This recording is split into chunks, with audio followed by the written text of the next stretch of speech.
aywa Fati ni ñu ko waxee kon suñu gan mu di kii di Pierre Diouf di kon porte-parole bu kuréel gi nga xam te ne moo ŋànk amical ñiy liggéeyee ci service d'hygiène moom Pierre tey nag ñu dalal ko ci jamono goo xamante ni jamonoy mbas la. ñu gis ni wàllu cet la ñu wax dandanteeg li di mesures yi lépp boo dee xool lu service d'hygiène def ci am wàll tey jii nag Pierre seen taxawaay. ci wàllu mbas mi naka nga ko gisee boo koy xayma liggéeyub service d'hygiène ci Covid bi ñu ne. waaw merci beaucoup Mamadou li nga ma laaj dina neex a tontu lool parce que mooy suñu liggéey saa su ne li la koy fàttali rek mooy que suñu bàkk bi soo ko xoolee service d'hygiène dafa am devise. mooy xeex tilim daan feebar. te tey jii ñu ne kat mbas mi. tilim bokk na ci. li muy bañ. bokk na ci li nga xam ne mun na tax ba ñu mun koo mun na tax nit ki am ko. donc suñu xeexee tilim boobu yaakaar naa ne yàlla mun na dimbali ba ñu mucc ci. donc loolu tax ñun dañuy yeeyaat askan bi di leen ñaaxaat di leen fàttali nga xam ne teg nañ ko fi muy les gestes barrières lu ñuy wax. takk masque bi raxas loxo yi ba bàyyi moytu. booloo bi jaxasoo fi nit yu bëri loolu yëpp nekk na loo xam ne suñ ko defee am nañ yaakaar bu baax ne mbas bi mun na fee jógee yemuñu foofu itam am na lu ñu teg sur le terrain mooy sensibiliser askan bi wax ak ñoom fexe ba li nga xam ne mooy xeex bi ñu jëlal ko seen bopp nangu ko nangu ne xeex bi ñoom ñoo ko war a xeex parce que suñ ko jëlee rek nañ ci mën a génn. mais l'approche communautaire waaw l'approche communautaire dafa am solo lool. te service d'hygiène yàgg na ci loolu. suñu taxawaay itam dem na ba ci centre de traitement yi amical bi nga xam ne moom laa fi nekkal nga xam ne ay retraités pratiquement ñoo ci nekk. mu regroupé tous les retraités ñoom bi mbas bi tàmbalee biñ leen wooyee dañuy ñëw nekk ci centre de traitement yi def fa liggéey bu mucc ayib.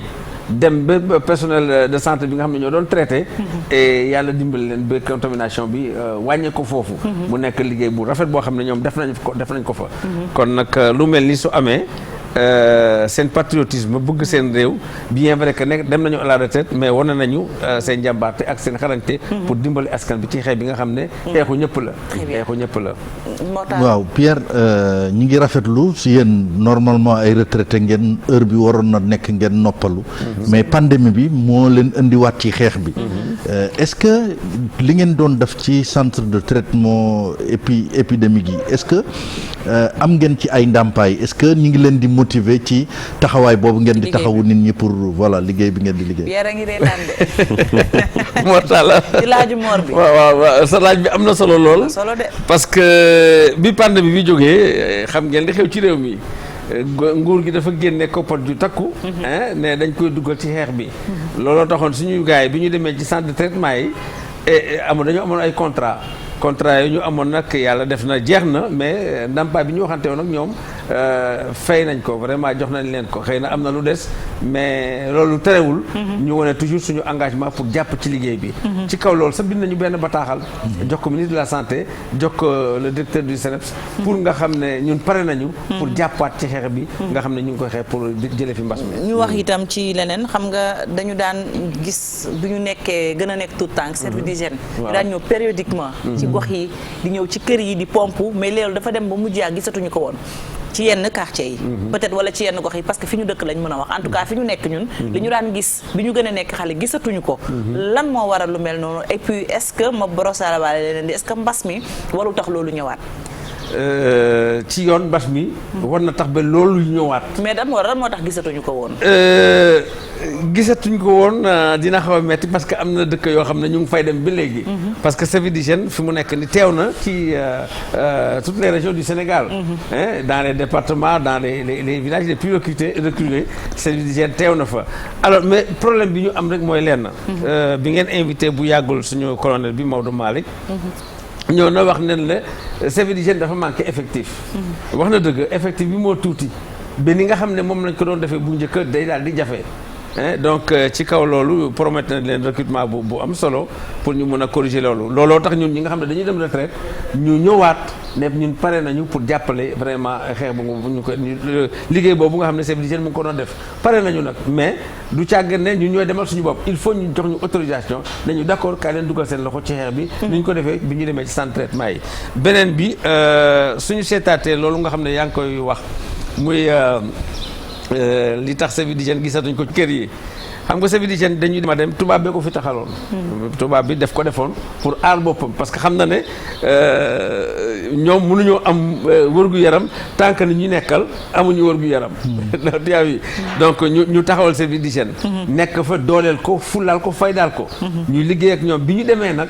ñu toog bu mu yàgg OMS constaté ne vers les années 80 ne suñu deful attention am na feebar yoo xam ne demoon nañu mooy suñu moytuwul dinañ ñëwaat mu ne nañu yeesalaat service d'hygiène yi Sénégal ci nguuru Abdou Diouf mu ne man du may yem ci yeesal rek mais dama koy militariser donc xam nga soo ne dama koy militariser da jox nga ko doole mais loolu ci wax la yemoon ak mbind ay décret ñu bind teg ko ñu militariser corps bi recruter ko comme ni ñuy recruter waa police recruter leen comme ni ñuy recruter waa douane ak ñeneen des corps paramilitaires mu nekk un corps paramilitaire alors mais malheureusement li mu waroon àndal yëpp def ci àndul xam naa ci kanam tudd nañ ñëw ci fànn boobu gën cee waxtaanaat je crois mën nañ ci sóobu du teggin sax parce que xëy na du teggin sax ñuy laaj nit ñaata lay am ci weer parce que yéen da ngeen doon liggéey ngeen jékki-jékki retraité mais mu mel ni retraité bi également est-ce que am ngeen jumtukaay yi ca war est-ce que am ngeen lu ngeen retraité toog noppalu nga xam ni liggéey sax dootul nekkati seen bopp est-ce que seen xel dal na ci voilà.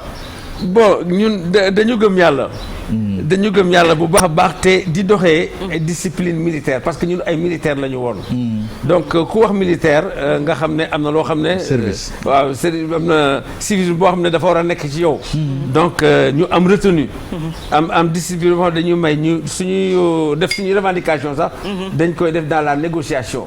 bugguñu bu ndoxtal kenn duñu dégg coow bugguñu ko donc ñu topp ci loolu bokk nañu tax ñu taxawal amical bi parce que dañu am ay jafe-jafe yu metti jafe-jafe yu metti suñ ci duggee ci kanam dina gën a metti ñu xam ko alors jafe-jafe yooyu mooy lan nee naa leen dañu militariser corps bi militariser ko donc jël ay anciens militaires def leen comme ni ma ko waxee sànq ay comme ni police def douane def ko ñeneen def ko mais ñuy liggéey jàpp seen njàmbur mais malheureusement bi ñu ko defee amuñu woon école bi ñu leen dugal te comme service d'hygiène santé la bokk ñu yóbbu ñu école des agents sanitaires daan fa bind section hygiène ñu nekk foofu di liggéey en 81 la ñu créé woon école boobu ñu nekk fa di liggéey di jàng ba pare suñu formation au moment où suñu homologue yi nekk au niveau de la police am bourse bu takku ñun suñu bourse bi ndeysaan li yàlla xam doy na mais ñuy muñ di muñ bi ñu génnee nag ñu yaakaar ne dinañu aligner ci même titre que nos homologues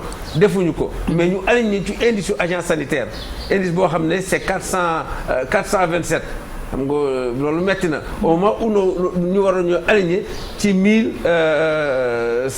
1052 alors boobu léegi nag vraiment ñuy revendiquer di ko wax ndànk di ko bind lu nekk def nañ ko réglé wul ba bi Ablaye Wade ñëwee en 2002 ñu bindaat mu gis loolu ne lii injustice la mu daal loolu il faut ñu corriger ko mais bi ñu ko corriger au lieu ñu tàmbalee ko ci 82 ci première promotion ba dañ ko tàmbalee rek aligné ñu directement en 2001 donc mu am manque à gagner de 20 ans loolu tey jii moo nekk ci pension yi moo répercuté ci pension yi parce que pension yi bi nga demee pension li nga waroon am waa direction de la pension ne la cotiser woo ko au lieu ñu defal la nag indice bi nga xam ne moom nga war a am soo suñu la méditation carrément dañ la defal indice 000 mais est-ce que yéen ngi ciy dox ay jéego pour wax ko autorités yi pour ñu jéem a seet nan leen di régulariser parce que lii aussi quand même day jur ay frustration day jur sax ay drame mën na jur ay drames sociaux parce que bu fekkoon na ngay am na famille yu disloqué am yu bëri ay agents yu bëri yu disparaître tey jii waaw tey loolu dëgg la loolu moo gën a tax ñu ne vraiment lii du ñu toog di ko seetaan bind nañu su ko bi ko Abdoulaye Wade di réglé kan ngeen bind ak évolution bi kan ngeen bind nañu le président Macky Sall bind nañu la fonction publique seen ay retour nag am ngeen retour bon retour yi des na loolu tax taxawal nañ sa benn commission boo xam ne mooy suivre suñu dossier yooyu alors am na ay drame parce que lu mot 400 agents depuis 82 di liggéey dem à la retraite am ci ñoo xam ne génn nañ àdduna lu mot 100 et quelques seen famille nan la ñuy dundee bàyyi seen njaboot ci ginnaaw bàyyi ay veuve ay orphelins ci conditions yu métti dëgg te li ñuy laaj du lu ñuy ñaan lu ñu liggéey la parce que ay décret ñoo ko bind président yi signé ko teg ko fi li des kañ mooy ñoom ñu régulariser ko rek. ci loolu la ñu nekk boobu léegi te yaakaar naa ne président Macky Sall.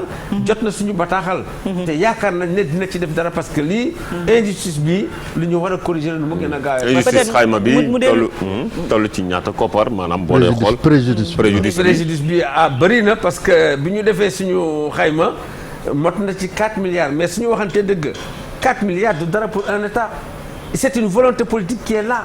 il suffit ñu bëgg ko def rek dañ koy daal di def. mais jàpp nga ne dina yomb ak jamono pandémie bi mu nekk nii nga xam ne tout le temps dañuy évoquer pandémie bi ne moo leen tere sax def yenn kii est-ce que jàpp ngeen également dina yomb ngeen dugg ci seen ay fonds yéen. mais yomb mbaa ñàkk yomb lu war la. lu war la dañ ko liggéey comme suñu yeneen collègues yi. lu mel ni daloon na police en 1966 ñu ngi ko réglé en 1979 te dañ leen a joxoon li ñu leen yoroo leen lépp. ñun loolu la ñuy laaj dañu commencé aligner à partir de 2001 te ñu ngi commencé jël service en 1982 donc il y a un manque à gagner de 20 ans qui se répercute sur les pensions aujourd'hui. c'est pas normal. c'est pas normal metti na mais ñu ngi am yaakaar. dellu si waatal ci drame social wala les drames sociaux sax ñuy wax. mais drame yi dafa metti suñu camarades yoo xam ne lan yan jafe-jafe ngeen di gën a jànkoonteel d'autant que am na ñoo xam ne tey dëddu nañu bàyyi njaboot goo xam ne sa suñu fenn. mais c'est extraordinaire ñooñu fi jógee tey jii. ngay jël seen soxna yi seen njaboot di leen jox pension boo xam ne bëgguma sax wax montant bi. indice 00. indice 00 kooku man xaw ma naka waa finance naka la ñu mën a defee rek indice 00. mais ñaata la 7000 32000 22000. non loolu duñ ci dugg loolu. non parce que foog ngeen wax pour Sénégal yi xam indice 00. bon mais il faut le dire parce que je crois que c'est important pour gars yi xam injustice bi fan la toll mais bon. surtout drame social bi mën a obligé également de le dire. si vous voulez. Imaginez aujourd'hui benn père de famille. dem à la retraite avant muy dem retraite nga ko doon fay un salaire normal. bu dem kii envoisonné les 300000. mu dem retraite nga ne ko tu as un manque à gagner je vais te donner 100000 ou bien 80000 ou bien 110000. par mois loolu lan la mun a faj tey jile. dara. rawatina nag koo xam ne seen papa nekkatu fi munoon sax di lijjanti dem ak ko ñëw. dara. kooku famille yooyu ci nan la ñu nekk mu lu metti te gis nga lii ni ma ko waxee rek c'est une volonté politique. su ko réew mu bëggoon def tey jii seet ñun ñii lu ñuy laaj. de lu ñuy ñaan dañ ko liggéey. absolument mérite la parce que lu tax ma ne mérite la soo xoolee service d'hygiène njëriñam ci réew mi. mais day indi développement. parce que balaa nga ne naam ne fa. dëgg la ku amul wërgu yaram mais noo mën a développer sa réew. te système de santé bi tey jii. mun naa wax ne ñaari pàcc la. le curatif maanaam ñiy faj ku feebar. mais ñi am solo dëggantaan. surtout tey jii muy prévention. mooy fagaru. jël ces éléments là ñu nekk fi am expérience am lu ñu dund. lu mel ni amoon na fi. muy choléra ba. bi amoon na fi. waaw ci 1980 defe naa après. ci lañu leen militarisé. waaw am nañu ñooñu. taxawaay service d'hygiène ci année boobu. choléra bi un rappel historique. taxawaay service d'hygiène ci 1980. maanaam nit ñi dañ ni service d'hygiène taxawaayam moo muccoon moo amoon solo ba ñu mujj daan wopp googu ndax mën nga ci dellu si. taxawaay waaw mais expérience boobu moom la ñu bëgg a baaxee waa Sénégal. baaxee ñu leen expérience parce que ñooñu nga xam ne ñoo defoon liggéey boobu xeex boobu ba am ci ndam. ba feebar yooyu yëpp kenn déggatu ko ci Sénégal. ñu ngi fi ba tey xam-xam baa ngi fi doole baa ngi fi kattan baa ngi fi. te ñëw nañu encore ne dañ koy def xeex yooyu mun naa ci lim ñenn choléra ba. dëgg président d'abord tu vas nous faire peut-être nga rappeler ñu. waaw choléra bi lan moo ko indi woon contexte bi. laata ñuy dama leen jox benn choléra bi nga xam ne amoon na en 1986 yàgg na kon yàgg na xam nga. waaw yàgg na nekk lu metti nit yi di dee yàlla ñu yàlla musal ci lu mel noonu. mu mettee nag Fatick réewu président. nga xam ne. château d'eau ba ca boppam. moo foofu la vibrio chlorique bi nekkoon forage ba moo amoon contamination. mais jamono yooyu. les médecins chefs de région médicale là c'était des militaires ñoom ñëpp chaque jour ñu réunir avec le gouverneur de Fatick. di seet naka la ñuy régler problème bi mais benn agent d'hygiène moo gis solution bi moo def fu nekk yore gypsum dugg ci dëkkoo dëkk di def ay prélèvement ci ndox mi di ko def ba ñëw toog. gars yi nekk réunion mu woo leen ne j'ai trouvé la source ñu ne ko fan la mu ne ko forage bi moo am. château d'eau bi château de forage bi château d'eau bi nga xam ne ñëpp ñoo koy naan. ñu ne comment ça parce que boobu curatif bi jaaxle na. antanat ñu nit yi. ñu ne comment ça mu expliqué fu mu jaar yëpp prélèvement yi mu def service d'hygiène ko def. mais mu ne leen donc dañuy ñu yónnee SIB mu jox ñu chlore bu doy ñu sotti ko ci château d'eau ba. ne ni ci tëj leen robinet bi ubbi leen robinet bi pendant 30 minutes bu kenn root bàyyi rek mu coulé mais bi ñu ko defee bi ñu rootaatee choléra bi daal di fa jóge Touba dem nañ fa. grippe aviaire dem nañ fa. grippe aviaire lutte contre les criquets polaires bi Abdoulaye Wade déclaré woon la guerre. guerre boo xam ne ñan ñoo ko yore woon service d'hygiène. même Ebola bi. Ebola bi service d'hygiène. alors loolu yëpp di wane ne service d'hygiène. mais yéen ngeen di xeex lu mel noonu yëpp ak maladie. prévention ngeen def yëpp mais mel ni. mu mel ni joxuñu leen gëdd gi ci war. jox ñu leen gëdd gi ci war. est-ce que ñoom ñu ngi doon yëngu-yëngal di geneen gars yi def di grève ak ba seen yoxoo ñu woo leen ak yooyu. est-ce que daan nga toog rek di négocier est-ce que loolu aussi nekkul gaañ-gaañ ci yéen. mais gaañ-gaañ nga mooy la discipline militaire. loolu rek la. loolu moo ñu sonal ba tey jile. est-ce que boo defut yëngu-yëngal di nga am li nga bëgg. mais ñu ngi bind. ñu ngi bind loolu tax tey ma leen di gërëm ci plateau bi ngeen invité. dëgg la parce que yaakaar naa ne ñi war a dégg dinañu dégg. vitrine la. te vitrine seen plateau bi lu am solo ñëpp koy déglu. waxuma la Sénégal sax mais bitim réew. donc ñu am ne yaakaar ne lii autorité suñu déggee dinañ xam ne li nga xam ne moom la ñuy laaj li nga xam ne suñu droit la. nañu mettre dans nos fonds parce que sonn nañu suñu njaboot sonn na. te ay citoyens la ñu am ay droits. te malgré difficulté yooyu yëpp ñu ngi taxaw di ko ne dugal suñu loxo ci xeex bi. ma wax leen criquet bi ko Abdoulaye Wade déclaré la guerre. ñan ñoo ko moomoon service d'hygiène ñoo dem un peu partout def fa liggéey bu mucc ayib ñëpp di ko apprécier mais ñu toftal ñu yeneen ñu nekk suñu wet mais mënuñu dara ci xeex boobu parce que xamuñu ko. te loolu fan la ñuy daaneel tey jii. mun na ma yóbbu ci vaccination bi ñuy waajal ci Covid bi moom laa la bëggoon laaj sax tey jii. vaccination bi ñu ngi koy junj mu mel ni service d'hygiène daf ci war a am taxawaay gu am solo. yéen bu fekkee seen xel dalul bu fekkee yéen seen xel dalul ñeenti milliards ci ginnaaw ay njaboot yu tas. ndax tey vaccination boobu ci wàllu service d'hygiène di ngeen mën a am taxawaay gi ngeen war a taxawee surtout yéen amical bi. alors vaccination boobu lu baax la mais taxawaay bi ci ki ko moom dañ ko war a jox. ma fàttali leen benn histoire bu ndaw ce qui appartient à César waaw. dama fàttali leen prévention vaccination ci la bokk. te bokk na ci mission yi nga xam ne moom la service d'hygiène di gën di liggéey. la prévention PV bi mortal di junj. PV bi mortal di wax. en 82. le programme est là de vaccination en 85 bu ñuy def relance bi. bi UNICEF waxee na ñu relancer waat PV bi. ñu ñëw Sénégal ñan ñoo ko yore woon. service d'hygiène. yéen a doon wër école yi di piqûraate. di piqûre pistolet yooyu. mais kooku ci choléra la woon. mais époque boobu est-ce que population bi ibbeeku woon nañu ci vaccin. parce que may mën a jaay benn jour quand même ngi def benn dossier bu intéressant ci réticence su askan bi seen histoire diggante vaccin parce que dañuy xaw a braqué wu comme li ñuy def est-ce que à l'époque yéen yan jafe-jafe ngeen ci jànkonteel. mais jafe-jafe daanaka. dañ ko doon résoudre facilement. soo demee ci nit ki xamal ko ne lii kat feebar bii lii la ci mun a muccal. c'est la sensibilisation dont je parle. si les gens ne sont pas conscients que lii mun na leen lor du ñu nangu. mais service d'hygiène yàlla daf ko may. su taxawee ak askan bi di wax ak ñoom. dañ ñu koy déglu bàyyee ko xel parce que li mu leen di wax dafa am fu ñu ko teg. dafa am fu ñu ko teg def ci ay preuves. xam nga ku amoon choléra. nit ci di dee nga ñëw fexe ba loolu jóge fa Ebola ñëw médecin ñemewul laal tant que service d'hygiène egsiwul ça c'est important. nit kooku la il est crédible. donc tey di suñuy wax vaccination. yaakaar naa ne expérience bi fi ne waroon nañu xalaat service d'hygiène. wala nañu xalaat service d'hygiène mettre ko au devant de la scène. parce que prévention la ñu wax te lii suñu mission la. mais dafa mel ni boolewuñ leen ci vaccination. du ma ne boolewuñ ci. booleeguñ leen ci. booleguñ leen ci. booleguñ surtout yéen waa amical bi. waa amical yéen a ngi wax da ngeen manqué effectif donc normalement programme bi bu ñu koy tëral heure bi waroon nañ leen woo yéen ñi nga xam te ne àll traité ngeen au moins ngeen indi renfort. mais Sénégal dañu am loo xam ne lu rëy la parce que suñu seetoon suñu jaar-jaar ñun waa amical bi. suñu seetoon suñu jaar-jaar xool fan ak fan lan la ñu def ci xeex lu mel ni le yaakaar naa ne balaa ñuy wax dara dina ñëw ne yéen amical bi c'est vrai awma effectif mais yéen fan ngeen mën a jàpp. ñun nag xaaruñu sañ wax loolu dañu bind ne pare nañu. ñu gis ko ci première vague bi ñun bu deuxième vague bi gisoon nañu dañu ñëw. mais yéen ay waaw bal ma mais ay retraité ngeen. oui normalement seen âge ay maanaam ay personnes à risque ngeen.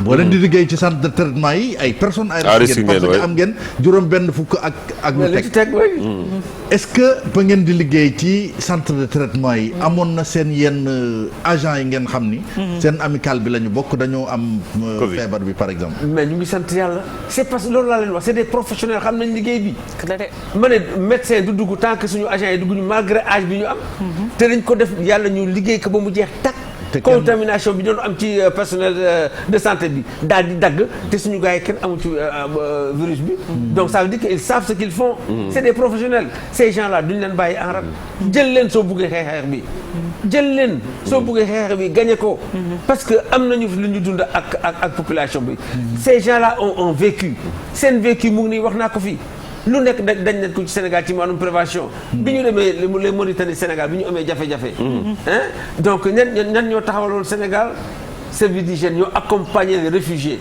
defar leen di leen traiter di leen vacciner defar leen ay latérite mais encadrer leen ba loolu benn mosu fa jógee fa non c'est vrai prévention seen yëf la mais ci sa biir wax sànq laata moo di la relancer da nga ni xamoon ngeen ni deuxième vague bi dina ñëw.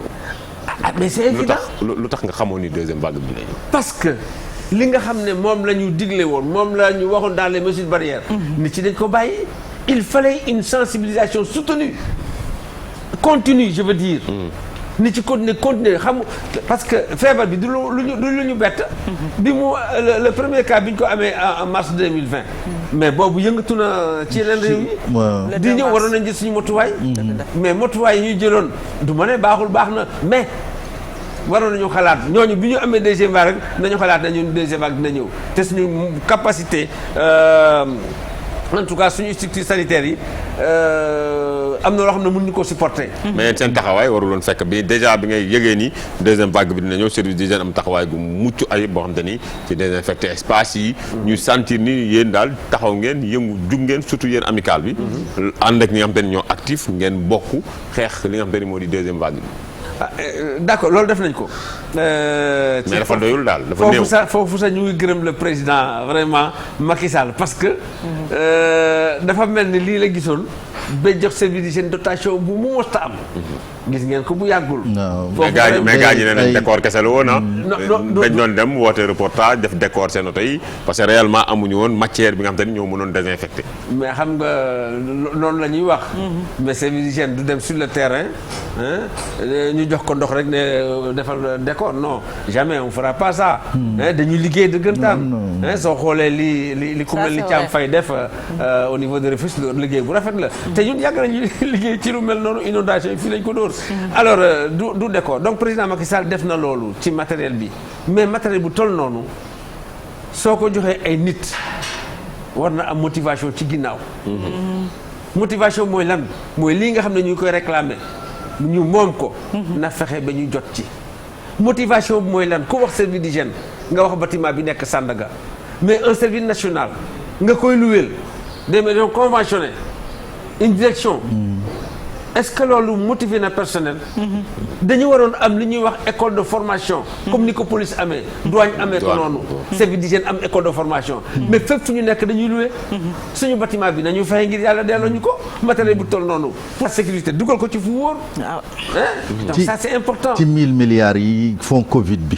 yéen am na benn pàcc bu ñu leen ci jox nga ni am na lu ñu leen deseel.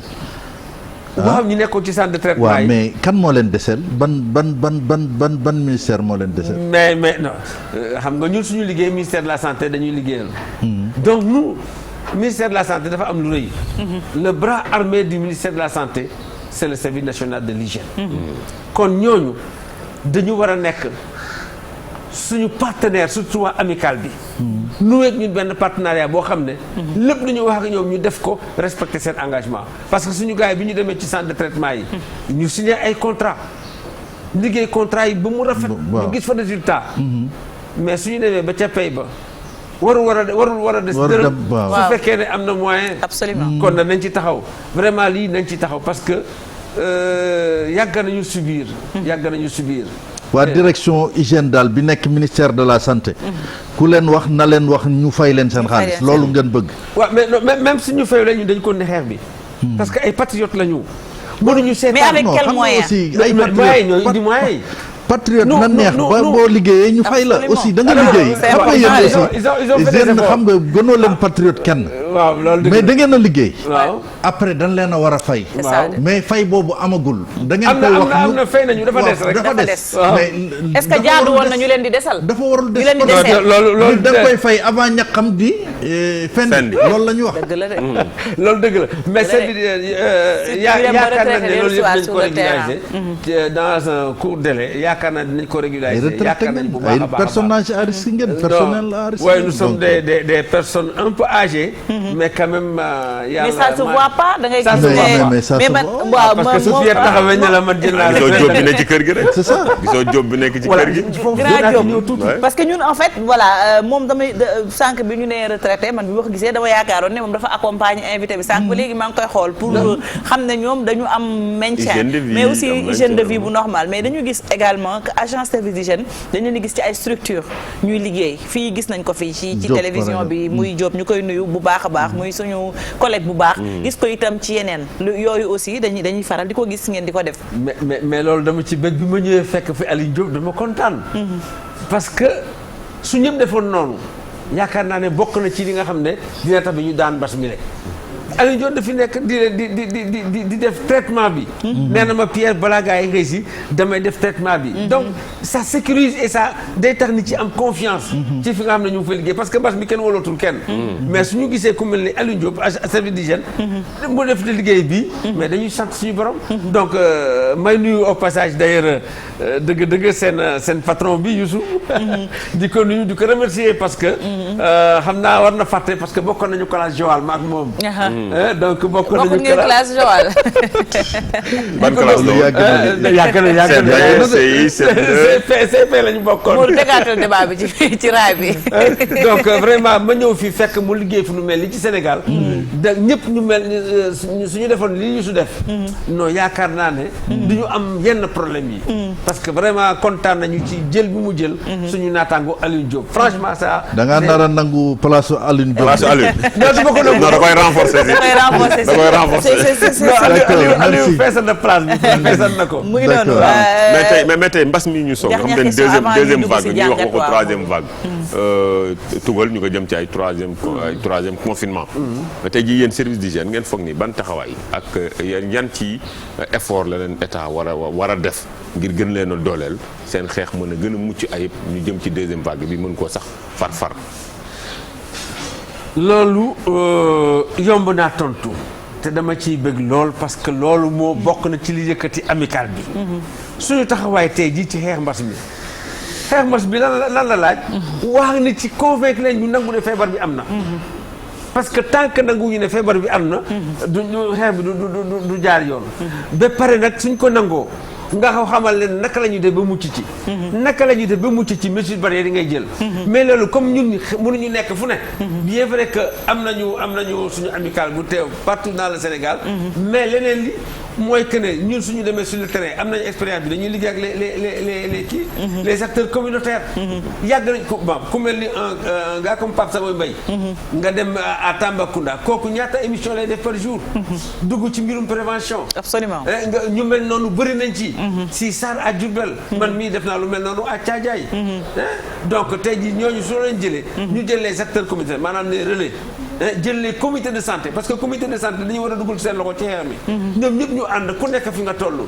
service d'hygiène encadré leen loolu mooy wax bi. service d'hygiène moo war a encadrer prévention bi. parce que ku nekk jóg di ci wax. yaakaar naa ne di wax bi dina bëri de. mais ndam li dina jafe. mais suñ ko joxee ñi nga xam ne ñoo ko moom. ñu waxtaan ak nit ci naka la ñuy def ba moytu mbas mi. delluwaat ci takk masque yi. delluwaat ci raxasu. delluwaat ci moytu mbool. daan bi moytu dajaloo les mesures barrières suñ ko defee rek mbas bi mun na fay jógee. ba pare nag ñu continuer. service d'hygiène amul effectif waaye. le colonel Maodo Malick am na lu mu liggéey ak moom ces gens en activité. simplifier ko mooy eau de javel bi. eau de javel bi mais day rey virus bi rapidement. jëlal benn part ni mu ko waxee. benn taasu attaaya eau de javel. ak ñeenti kaasu ndox nga jaxase leen. foo yaakaar ne nit toog na fa mun nga ko essuyer fam pour mu set ba. virus su fa nekkee dafay daal di dee. te di fàttali sénégalais yi ñuy def eau de javel ci ci toilette yi. ci toilette yi waaw baax na ci. bouteille toilette dafa war a am. tout le temps eau de javel dafa tout le temps ñu si def eau de javel. ndeysaan bi mbas bi door a tàmbale dama am loo xam ne dama ko xool ci télé bi mu jàpp ma ay reetaan. ma ne dëgg gars yi xamuñu service d'hygiène dama gis ay nit duñu service d'hygiène dugg ci oto yi di pomper ñi di pomper fii ma ne non c'est pas possible ça mais où est le service d'hygiène. xeex bi waaw. ñii ñu war xamuñu lu ñuy def. nga gis ay gestion am ne erreur kese la. où est le service d'hygiène. dëgg la de mais loolu mooy ñàkk doole mais même sax kii bi gel hydroalcoolique bi dafa am nuñ koy jëfandikoo. léeg-léeg nga yàkkam ci dugg ci benn service fekk fa kenn da lay pàccalal tuuti ci sa diggu loxo nga mel ne ku yore comme ni naan garab. nga ngay def nii rek. faxasu dem sa yoon. alors que yooyu ay geste la yoo xam ne dañ ci waroon tàggat. même raxasu ku nekk mën na ko mais dafa am technique. te loolu gis nañ service d'hygiène di ko wane parce que bu ñu xoolee ñun xale yi sunu doom yi ñu nekk ci école yi ñooñu ko dàq. xale yi bu ñuy dañ lay wan méthode bi wan la comment on se lave les mains parce que dañ leen ci formé te ñooñu dañ ko am tàggat je pense que jàng du wees te ñun ñëpp ñu ngi doon def peut-être ay erreurs techniques yoo xam ne mun nañ ko éviter ak service d'hygiène. mais loolu laa lay wax ni jëloon tey jii service d'hygiène invité ko ci plateau comme ni ngeen def tey jii. nga ne Pierre defal ñu démonstration naka la ñuy defee lavage des mains. waaw naka la ñuy jëriñoo gel hydro kii bi. alcool bi donc loolu yëpp. lu ñu xeeb la. mais lu am solo la. xam naa ne Alioune Diop mi ngi ñuy seetaan suñu collègue la mi ngi fii peut-être mun nañu indil fii ci gel hydroalcoolique wala peut-être benn kii moom mu wanaale ñu Pierre laata muy def c'est toujours bénéfique waaw Alioune Diop mi ngi ci biir kër gi xam naa mi ngi ci liggéey ba mais dina am ko ko jottali peut-être fi mu nekk jotu ko mais bu ñu mënee indi rek solution bi mi ngi ñëw moom bu ñëwee rek da koy jox ko defee Pierre moom moo ñuy wax liggéey bi. Fati également démb. dafa am benn initiative boo xam ne Croix-Rouge 5 minutes la. waa Croix-Rouge dañ ko def à Kaolack dañoo jël ay centaines de jeunes. ñu disposer leen à travers les artères de la ville. ñu yor ay pancartes di wan nit ñi ni ñuy raxasoo. ainsi de suite yéen seen association bi. nga xam ni quand même mobilité bi damewul noonu. est-ce que yaakaar ngeen. par exemple dafay action auprès des quartiers. ngeen am benn collaborer avec le ministère de la santé avec. benn structure boo xam ne da leen di jàppale. ngeen di dem di def ay sensibilisation la parce que yéen a ci gën a yey ñëpp. est-ce que voilà yéen a ngi réfléchir. wax nga dëgg d'ailleurs maa ngi remercier waa Croix-Rouge ci effort bi def. c'est des partenaires aussi vraiment ñu ngi leen di gërëm di sant ci liggéey boobu. mais ni ko waxee rek mbir mi ki ko moom da nga ko koy jox. franchement. lii xeex bi. xeexu ñëpp la comme on dit une lutte multisectorielle. mais dafa war a am maître d'œuvre. ki ko jiite mooy service d'hygiène. absolument suñu waxante ni parce que santé ni ma ko waxee sànq rek. ñaari pàcc la. le curatif et la prévention. absolument alors pour nga dooleel nag santé pour un système de santé très fort. il faut nga dugal sa loxo bu baax a baax ci prévention bi. dugal sa loxo ci recherche bi. jërëjëf merci waaw merci Pierre xam nga comme dañ laa jagleel peut-être kii biir raxasum loxo bi. Aliou mi ngi defar nu ngeen koy woowee sax. solution baa ngi ñëw su Aliou ñëwee bu ko defee moom Pierre mu wan ñu solution bi naka la. mais laata loolu Modou Fall ñu nuyu sunu collègue Abdoulaye Diédhiou. dafa tànn ñu giriñote sa 15 minutes ci sa temps. Yoff bi la dëkk bee xat Abdoulaye ñu ngi lay nuyu. mais ñu ngi lay fay Fati di la dalal. mu ngi noonu Abdoulaye xam naa yoon bi dafa xaw a xat de ah. waaw dafa xat c'est très normal surtout waxtu wi en tout cas Abdoulaye Diédhiou dañuy àndal ci jàngat bi en 3 minutes malheureusement moom la ñu ko fas yéenee def jàngat bi kon mën na ci soobu c'est tout de suite.